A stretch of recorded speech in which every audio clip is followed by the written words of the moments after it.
Hi guys! So today's video is going to be another review video, and it's going to be on a foundation and powder that is kind of new to the drugstore. It is the Maybelline Fit Me Matte and Poreless Foundation. Now this says it is for normal to oily skin. So I decided that I'd go ahead and try it because I am very oily. If you guys watch my channel, you know that I do have oily skin in the summer and in the winter, although it's not as bad in the winter as it is in the summer, but I still do have oily skin. So I got the foundation as well as the powder. Powder is in 110 porcelain. Foundation is in 115 ivory. They didn't have the powder in 115, so I got the 110 and it's okay. They have just a transparent or like translucent powder as well, but I decided I wanted to go ahead and get one with color just to see if it would add any extra coverage. Now, I have not tried the Fit Me line before. They do have another Fit Me foundation before this one, but I've never tried it, so I have no kind of like insight on how that one wears. I just know how this one's worked. So if you want to see what I have to say on the Maybelline Fit Me foundation, then just keep on watching. Alright, so I got this foundation at Walmart for $7.96, and the powder also cost the same. So $7.96 for both of these at my local Walmart. So I got this foundation in shade 115 Ivory. They had one in porcelain, which would be the same as this one, number 110. But when I poured it onto the back of my hand to test it, it was like way too white. I was like, oh boy, that'll be just like way too white on me. Like, I am pale, but that was like a whole nother level of pale. So I decided to go with 115. When I poured it onto my hand, like when I got it home and went to use it for the first time, I was like, oh my god, this seems like really orangey. But once you apply it and you like really work it in and blend it and set it with a powder, it's completely fine. So I'm not too worried about that. So this shade is working pretty well for me. If you guys are curious, my undertone is a pink. I am in no way, shape, or form a yellow undertone.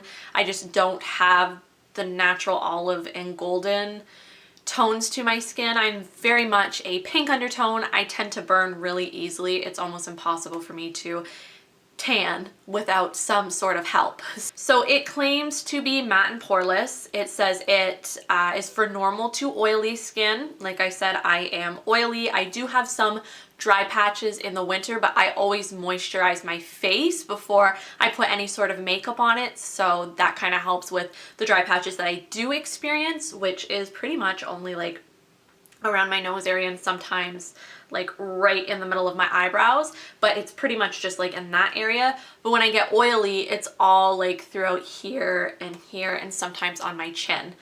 So this claims to mattify and refine pores, matches natural skin tone, natural seamless finish. And that's what this claims to do.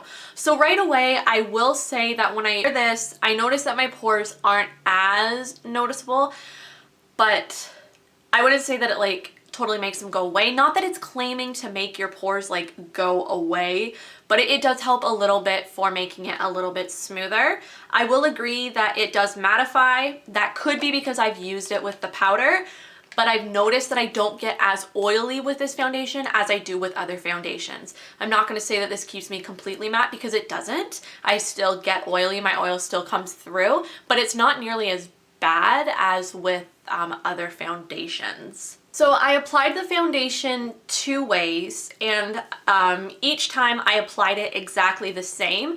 I even did the exact same skincare so that the results weren't kind of gypped.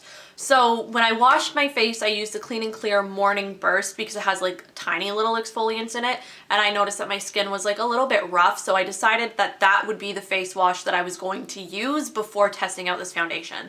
So I used the Clean and Clear Morning Burst, the Yum Berry one, in the morning, and then I moisturized my face with just a regular moisturizer, just you know, to kind of get rid of some of those dry spots, like I said, that I do experience. And then I did use a primer just because I wanted to see how it held up with the primer. So I used the Maybelline Baby Skin Primer, just a tiny, tiny little bit, like I just patted it and worked it all over my face, but just a small, small, small amount.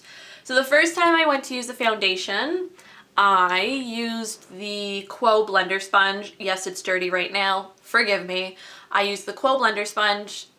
I guess this is like a beauty blender equivalent. I still have yet to try the beauty blender, but it's just one of those bouncy sponges that are like really small and then expand with water. So the first time I tried this foundation, I used it with the sponge and I was actually really impressed. I'm gonna insert a demo clip here of me applying it with a sponge today. I do have this foundation on my face today set with the powder, so I'll insert a demo clip of me applying it right here.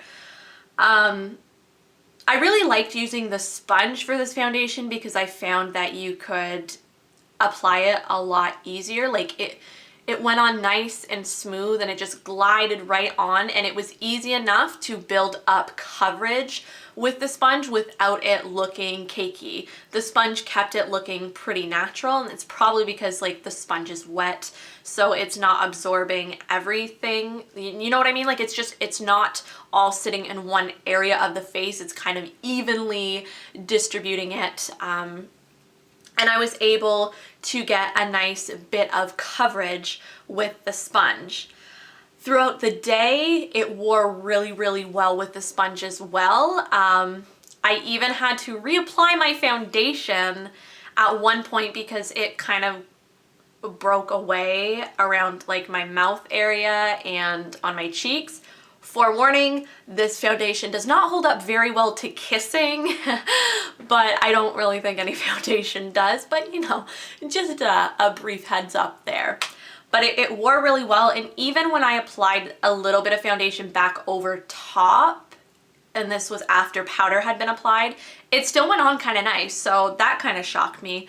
But it wore really, really well throughout the day. So for the second day that I went to go try this, I did everything the exact same that I had done before. I washed my face with the Clean and Clear Yum Berry Morning Burst face wash. I moisturized my face again with the exact same moisturizer, and I used the exact same primer. I wanted to make sure that I was using the exact same products, even though I was using different ways to apply it, just so that there wasn't like a different product making it apply differently. So for the second day, I used my Sigma Flat Top Kabuki brush. This is what the Flat Top Kabuki brush looks like. It is literally just a flat top, kind of stiff bristle right now because it's dirty. And yeah, that's just what that looks like. It applied okay with the brush, but as you guys can probably figure out, I prefer to apply it with the sponge. You get a little bit more coverage with the brush, but I found it looked a little bit cakey. I don't know if it's because I was applying too much in certain areas, but it just looked a little bit cakey. Hard to blend into my skin and make it look as nice as it did with the sponge. Throughout the day, I found I got a little bit more oily, and I don't know if it's because there was more product on my face, because the brush kind of gave me a little bit more product than the sponge did, because I still set it with the powder and everything, but I got a little bit more oily throughout the day. And I thought maybe the reason I'm a little bit more oily with the brush is because I'm at work. I'm working, I'm moving around, I'm doing lifting boxes and putting stock out and whatnot. So I thought maybe that could be why. I didn't touch up with a powder at all throughout the day. I just wanted to see how it wore on its own without any touch-ups. When I got home at the end of the night after work, if I looked into the mirror, you could see it start to break up a little bit, like around my nose area and around my lips. It had completely rubbed off the tip of my nose, break up around my nose and around my mouth area, and it just didn't look that great at the end of the night. Decided I wanted to give it one more shot with the sponge while I had to go to work, and it held up a lot nicer with the sponge. Moving straight along onto the powder. I didn't know how I was gonna feel about this powder. Normally when I buy powders, I just buy like the translucent. I don't buy anything that's gonna add extra coverage or color. For some reason, like, it's just not something I gravitate toward. I would rather just a translucent powder just to set everything. But I decided, for the sake of doing this video and to do something a little bit different, I wanted to buy a powder that had coverage. This claims to be matte and poreless, the same as the foundation claims. For normal to oily skin, there's a sponge and a mirror inside, and it's a natural poreless looking finish, up to 12-hour wear, long lasting shine control. And I actually do really like the powder, like I was surprised. It also comes with a mirror and a sponge inside. I dislike the sponge.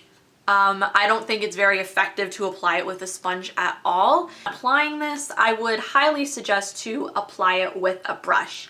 I applied this powder over top of the foundation all 3 times that I tried the foundation out, and I applied it the same way each time. I used my Real Techniques powder brush. It is just this big ass fluffy brush, and I used it to apply it each time. I really liked the powder. It didn't look cakey on the skin, and it actually kind of smoothed everything out and just gave like a nice polished look to it.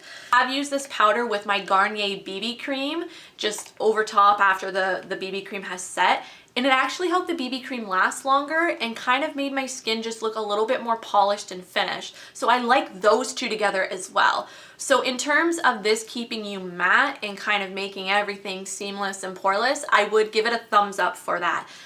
But overall, I give this foundation and powder a big thumbs up. I'm actually really impressed with it, and I like wearing it. It feels light on my skin, and it doesn't make me overly oily. So I would say that it does keep you pretty matte and not super poreless, but it does a good job at kind of smoothing over your pores. So if you're an oily girl and have been wanting to try it out, I don't think you're gonna lose anything by trying it out. It was $7.96 at Walmart, and that's pretty cheap. So if you are interested, I would say go for it. Thank you guys so much for watching. Don't forget to give this video a thumbs up, like it, comment, share it with your friends. It helps me out a lot when you guys do that. And also don't forget to subscribe to my channel. I'm hoping to have some more videos up soon. I have a whole bunch of videos in mind. But if you guys have anything that you want to see, if there's anything at the drugstore that you guys have been wanting to buy but are kind of nervous about it, let me know. Thank you guys so much for watching, and I'll see you in my next video. Bye.